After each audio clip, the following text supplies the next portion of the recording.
ابو طالب علیہ السلام یعنی مولا علی علیہ السلام کا والد، جن کے بارے میں درجنوں کتابیں لکھی گئی، یہ بتانے کی کوشش کی گئی کہ وہ مسلمان نہیں تھے۔ آخر کیا حقائق ہے اور کیوں زمانے نے آپ کو مسلمان نہیں مانا، جانتے ہیں آج کی ویڈیو میں۔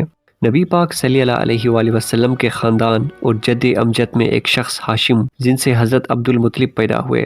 حضرت عبد المطلب کے بیٹوں میں دو نام عبداللہ اور ابو طالب مشہور ہے۔ عبداللہ جن سے نبی پاک صلی اللہ علیہ وآلہ وسلم پیدا ہوئے، اور ابو طالب جن سے مولا علی علیہ السلام پیدا ہوئے۔ ابو طالب کی شادی فاطمہ بنت اسد سے ہوئی، اور بچپن میں نبی کریم صلی اللہ علیہ وآلہ وسلم جب یتیم ہوئے تو ابو طالب اور فاطمہ بنت اسد نے آپ کی پرورش کی۔ کتاب تاریخ یعقوبی اور دیگر کے مطابق جب فاطمہ بنت اسد یعنی مولا علی علیہ السلام کے والدہ کا انتقال ہوا تو نبی پاک صلی اللہ علیہ وآلہ وسلم بہت روئے اور کہا کہ آج میری ماں رحلت فرما گئی۔ ابن سباق مالکی کے مطابق آپ مسلم خواتین میں حضرت خادجہ کے بعد دوسری خاتون تھی جنہوں نے نبی پاک صلی اللہ علیہ وآلہ وسلم کا اسلام سب سے پہلے قبول کیا۔ پر کیا وجہ ہے کہ مولا علی کے والد کے متعلق آج بھی لوگ یہی کہتے ہیں کہ انہوں نے اسلام قبول نہیں کیا، حالانکہ سیرت حلبی سمیت درجنوں کتابوں میں یہ باقاعدہ درج ہے کہ ابو طالب علیہ السلام نبی پاک صلی اللہ علیہ وآلہ وسلم سے بہت پیار کرتے تھے اور ہر قدم پہ ان کا ساتھ بھی دیتے تھے۔ جلد نمبر 1 صفحہ نمبر 184 کے مطابق کبھی شراب کو ہاتھ نہیں لگایا، سخی اتنے تھے کہ جب گھر پہ دعوت دیتے تو مہمانوں کو پہلے کھلاتے چاہے خود ان کو بھوکا رہنا پڑے۔ کبھی خیانت نہیں کی اور نہ کبھی یہ بھی ثابت ہوا آپ سے کہ آپ نے اسلام کے خلاف کوئی بغاوت کی، یعنی ایسا کچھ آپ سے ثابت نہیں ہوا۔ ابن شہر عاشوب کے مطابق ابو طالب اپنے بچوں کو تب تک کھانا نہیں کھلاتے جب تک محمد صلی اللہ علیہ وسلم نہ کھائے۔ اس کے باوجود بھی لوگوں نے آپ کو مسلمان نہیں مانا۔ ابو طالب وہ جنہوں نے پیغمبر صلی اللہ علیہ وسلم اور ایک امام کی پرورش کی، اور آج کل کے نام نہاد علماء ان کے ایمان کی سند مانگتے ہیں۔ اس حوالے سے شاعر کہتے ہیں، وہ جو دن رات کٹے شیب ابی طالب میں، دین اسلام پہ قرضہ ہے ابو طالب کا۔ ابو طالب علیہ السلام نے پھر نبی صلی اللہ علیہ وسلم کا نکاح بھی پڑھایا تھا، تو اس حوالے سے بھی لوگ خاموش ہیں۔ تاریخ کی کتابوں میں اس کا بھی باقاعدہ ذکر ہے۔ پھر جب رسول صلی اللہ علیہ وآلہ وسلم کا اعلان نبوت کا ذکر آیا تو اس کام میں سب سے پہلے جو ہے ابو طالب نے آپ کی مدد کی۔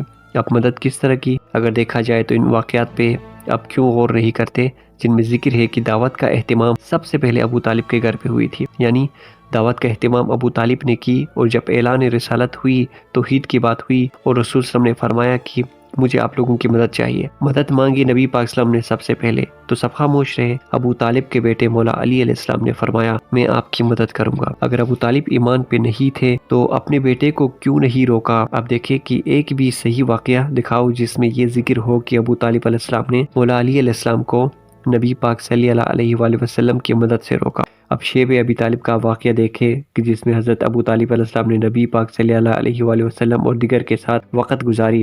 اب دیکھیں کہ وہ اگر مسلمان نہ ہوتے تو وہاں پہ کیوں رہتے؟ کیا ضرورت تھی ان کو وہاں رہنے کی؟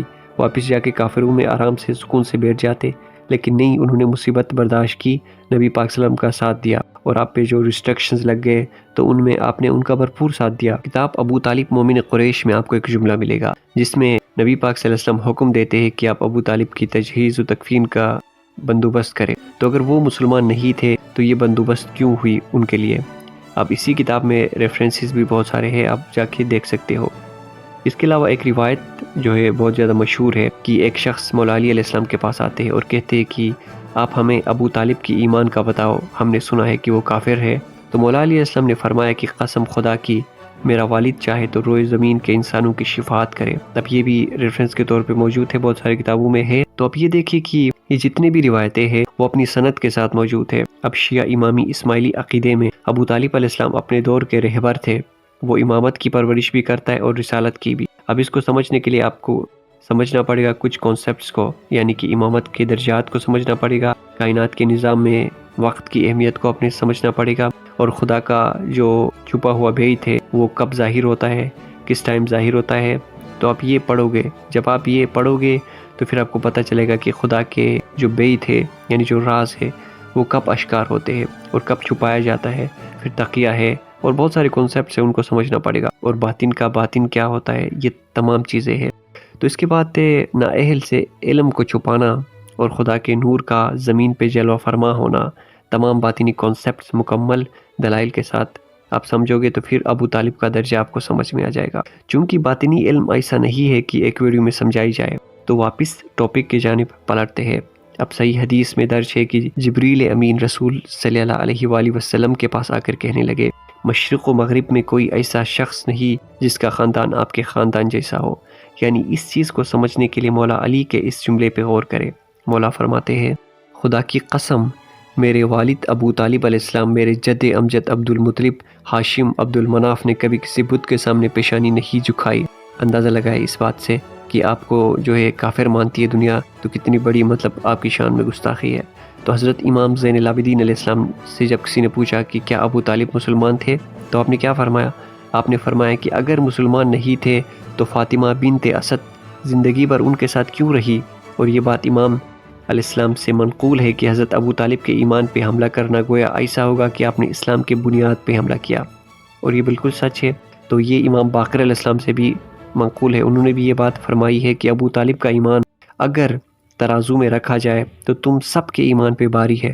تو یہ ہے حضرت ابو طالب علیہ السلام مولا علی علیہ السلام کے والد، اور وہ جس نے حضرت محمد مصطفیٰ صلی اللہ علیہ وآلہ وسلم کی کفالت کی، وہ جس نے مولا علی علیہ السلام کی کفالت کی، وہ جس نے نبی پاک صلی اللہ علیہ وسلم کا ہر مقام پہ ساتھ دیا۔ اگر ایسی ہستی کو دنیا کافر مانتی ہے تو ہمیں کافر مانے تو یہ کوئی بڑی بات نہیں ہوگی۔